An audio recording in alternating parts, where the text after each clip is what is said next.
So I have a few questions myself that I developed as we were moving through the evening. So I'm going to start with at least a couple of them and then move directly out into the broader group.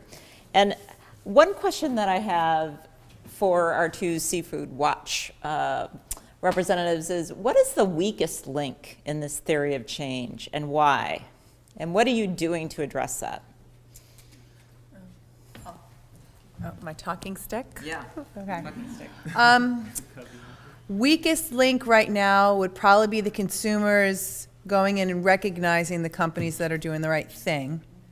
We need to get them more engaged in that reward system. So the businesses that have made the commitment stay at the table, and just the top 30 retailers in North America have made commitments, and you probably don't even know that, because another weak link is the businesses talking about it. And I think it's because they're afraid, because it is hard, because the seafood supply chain is so complex, and a lot of them are starting to realize, oh my goodness, I made a public-facing commitment, and I really don't know where all my seafood's coming from. So it's probably why you're not hearing about it too much. A link that just still needs to be built out more is getting more of that supply into the supply chain. So there are fisheries and aquaculture operations that are improving, but a lot of them don't even have market access yet. Or they just need more funds to make the improvement happen, or they need some sort of scheme to verify that the improvements are being made. I think that will happen with time. So I don't know if you want to add to that.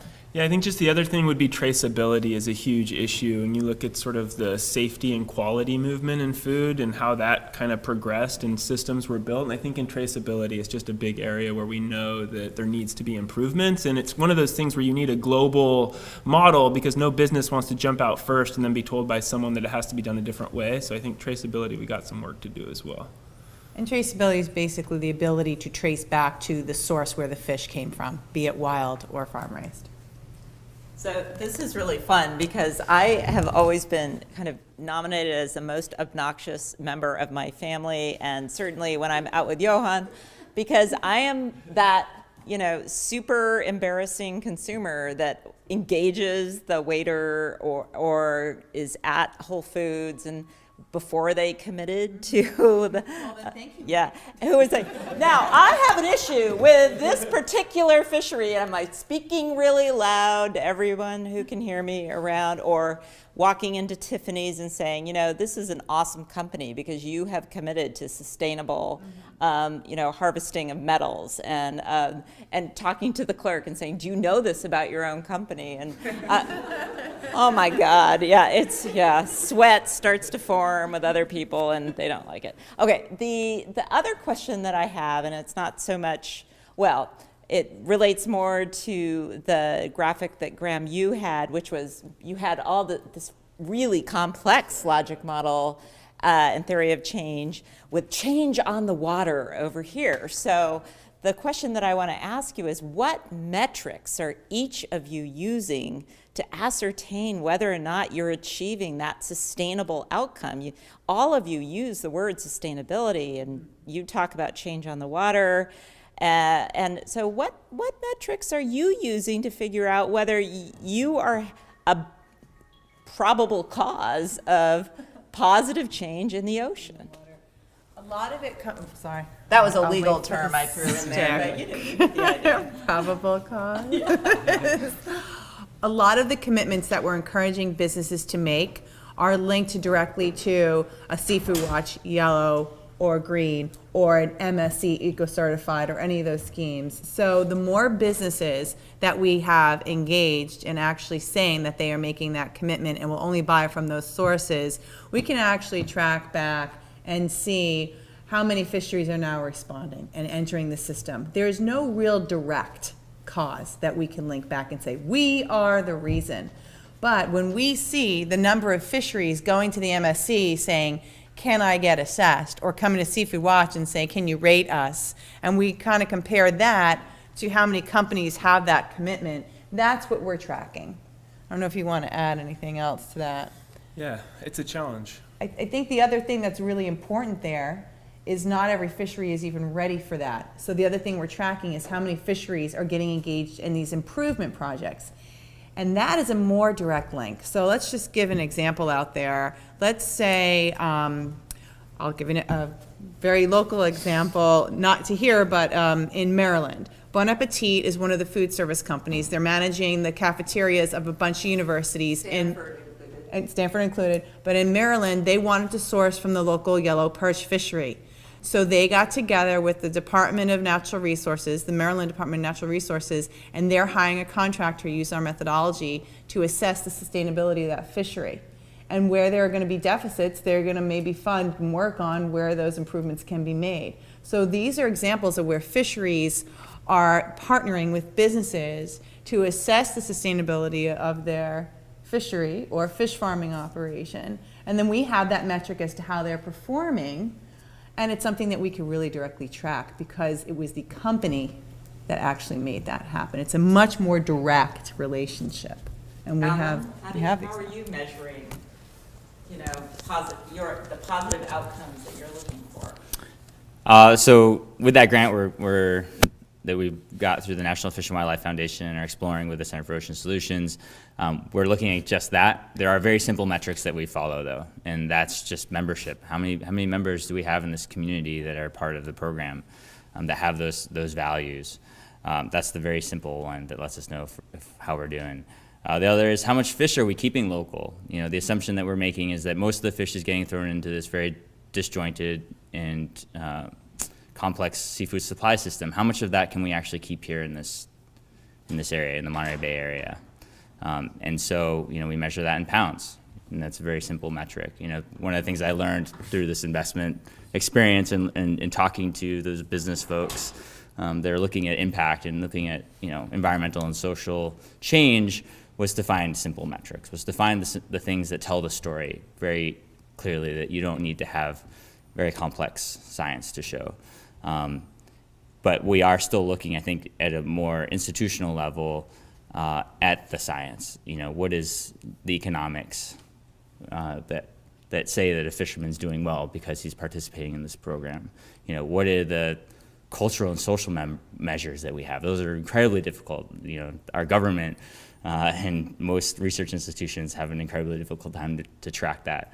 We're going to take a stab at it. I don't know why, but we think it's really important, and maybe we can, because we have such a simple system, measure just a couple things that indicate whether or not fishermen are happy or not, whether or not they're making a better living, whether or not they feel more connected to the community, those sorts of things. So, in terms of the environmental level, we follow, the current science. So we'll follow NOAA's and National Marine Fisheries Service statistics and their stock assessments. And in terms of, aggregates, Seafood Watch is a great aggregate for the environmental impacts of a fishery. We're also trying to take it another step further, which is to look at the local environment, recognizing that, regional broad brushstrokes are very important for getting a large audience to pay attention. We want to have a deeper conversation, and we want to talk about, what about the local sustainability here, right? An example would be a species called grenadier that we offer to our members, which is a red-listed species. But we feel like it's a sustainable species to offer because the impact in the number of vessels and the new management strategies that have taken place allow that fishery to be sustainable, and the fact that it's also now being assessed. At the time when it was given the red listing at Seafood Watch, it had not been a species that was being assessed or monitored by the National Marine Fisheries Service. And now we feel like because it's being monitored, because we're tracking it, because there's only a few boats that are targeting that species, that it's something that we should be able to offer. Also considering this in conjunction with other species that are yellow listed, that's being caught in conjunction with other species that are yellow listed. So that says, well, you can't just go out fishing and say, hey, I want to go catch, a yellow eye rockfish. You're going to go fishing and you're going to catch a whole lot of different things. And part of what we think is that, when you're looking at multi-species fisheries like that, you have to look at the total. What are they bringing on deck? All of that. So, as you know, it's very complicated, but there's certain certain things that we can measure at a very, high level that tell us whether or not we're successful. And we're looking at sort of that deeper level that says, hey, we're really paying attention. Okay. All right. Who wants to start?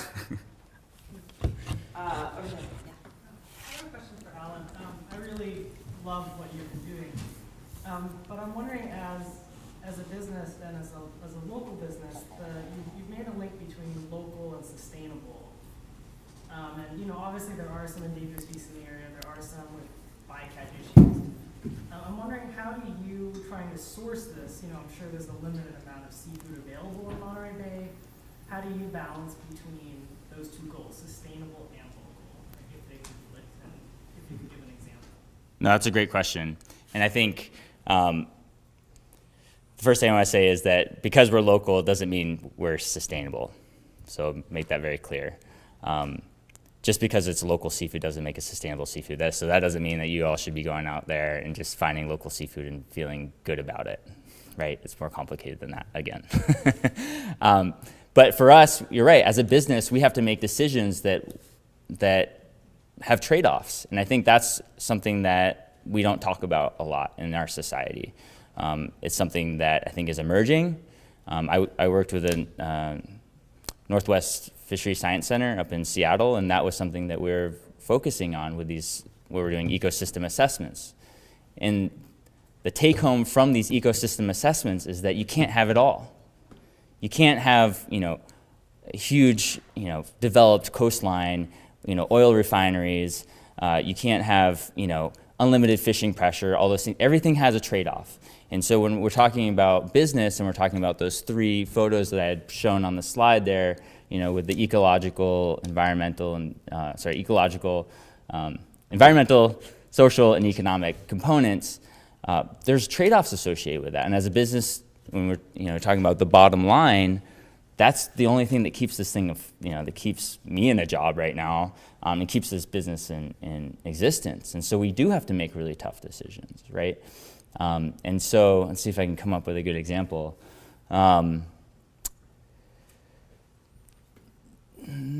Let's see. There's not a whole lot of species here in the coastline that we wouldn't offer to start. I think the biggest thing would be like sardines and squid. We think those are the most sustainable things that everyone here should be eating and loving. But the reality is that if we were to just do that, we would be out of business. We would, everyone would drop their membership, and we'd be done tomorrow, tonight. And that's awful, because we believe that's the most sustainable solution out there. Lower on the food chain species, those are the key to sustainability. And so as a business, we can't just do that. We can't just offer those things. And so we have to offer other things, like salmon, which is, as we know, with moratoriums, I think from 2006 to 2009, that we can very easily overfish those species. There's plenty of species we can talk about that are very prone to overfishing, but that's the decisions we have to make. Okay, over here. How do Seafood Watch researchers deal with data deficiency and uncertainty, and how does that determine listing? Yeah, we have 2 different criteria, one for aquaculture and one for fisheries. Because aquaculture, obviously, the issues are a little bit different. On the aquaculture side, there is actually a criterion that we look at for data availability, because a lot of aquaculture operations are actually proprietary. Fisheries, capture fisheries, are a public resource, not so much on the aquaculture side. It could be privately owned. So sometimes it's easy to get the information, and sometimes it's really hard. So that one I'm putting aside. On the fishery side, we do have to factor in the uncertainty. And it will get dinged, if you will, or scored more poorly if it is data deficient. However, that being said, let's say there's some sort of data deficiency or uncertainty.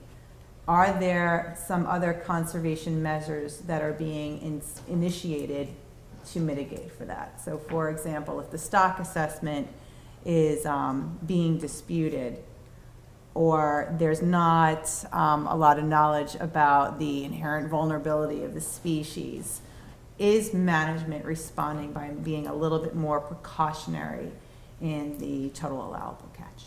So that's the whole spectrum of things that we have to look at. We can't look at everything in isolation. So the staff that we have, be it a contractor or the in-house staff, are all well versed in trying to look for, well, if one thing's happening, is it being mitigated for via management? So.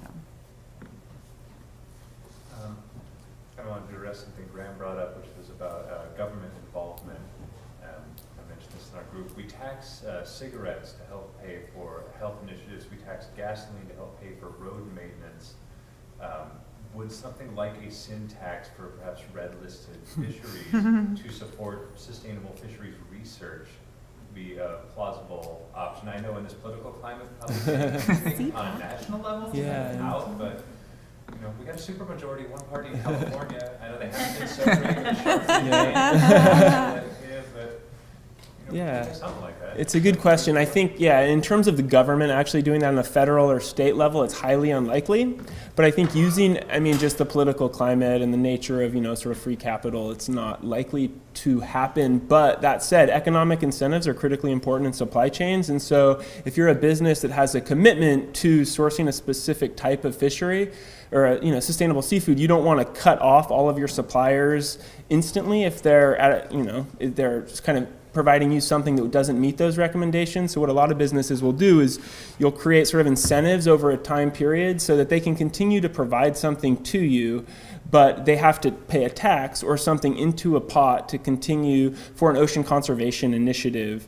And so you do economic incentives. It is a marketplace, can work. And I think on a sort of a large government sort of regulatory framework, unlikely, but in terms of in the market, informally, between businesses and suppliers, I think that there is room. And Jenn could maybe talk a little bit about CPACT, which is another... Yeah, you could Google it. There's a recent consortium of seafood suppliers who are each putting aside some proceeds from their sales to create a pot of money for fishery improvement projects.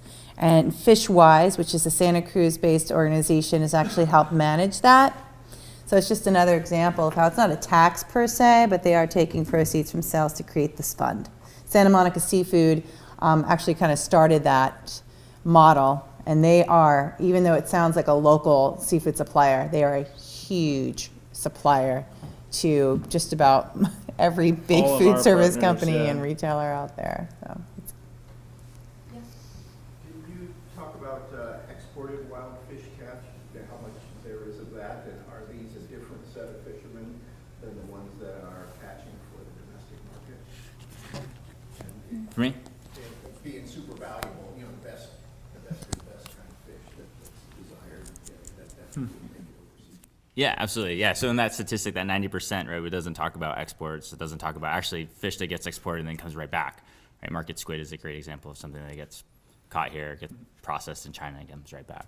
So in terms of exports, for local fishermen, they're very much involved with that as well. A great example would be black cod or sablefish. They love it in Japan. And so the black cod that we catch here is typically exported to Japan.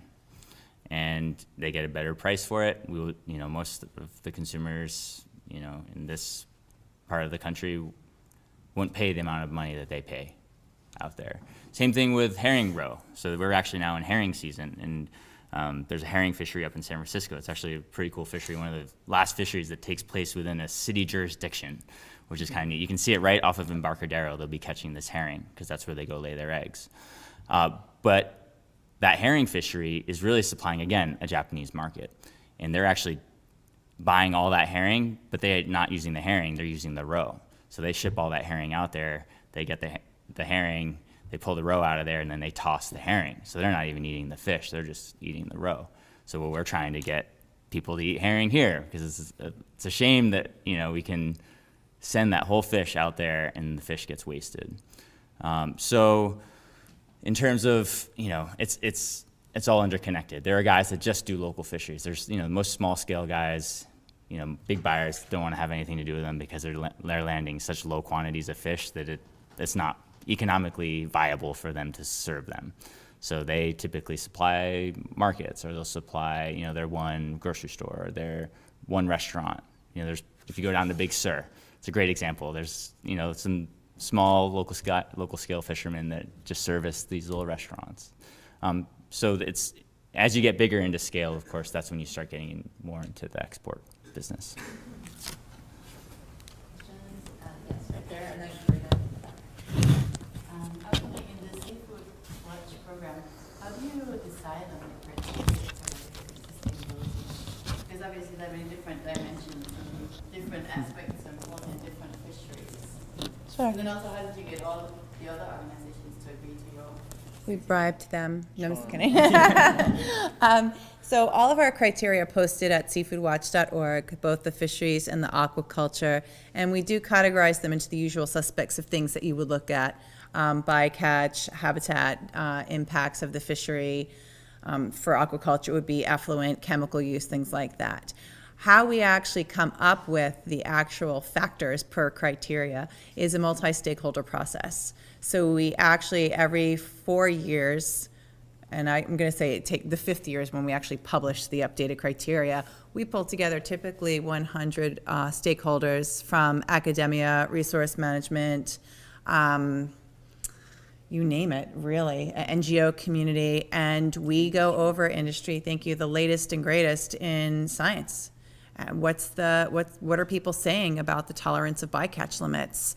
What's the latest with ecosystem-based management? Is that enough of a norm, and is there data available on ecosystem-based management to actually start scoring that in a methodology? We do have some criteria right now that are unscored because there's just not enough information. So, for example, in our aquaculture assessments, fish farming, we do look at energy use. We try to collect whatever information is available on energy use of the farming operation. We just don't score it yet because it's just industry-wide, not the sort of data that is widely being collected.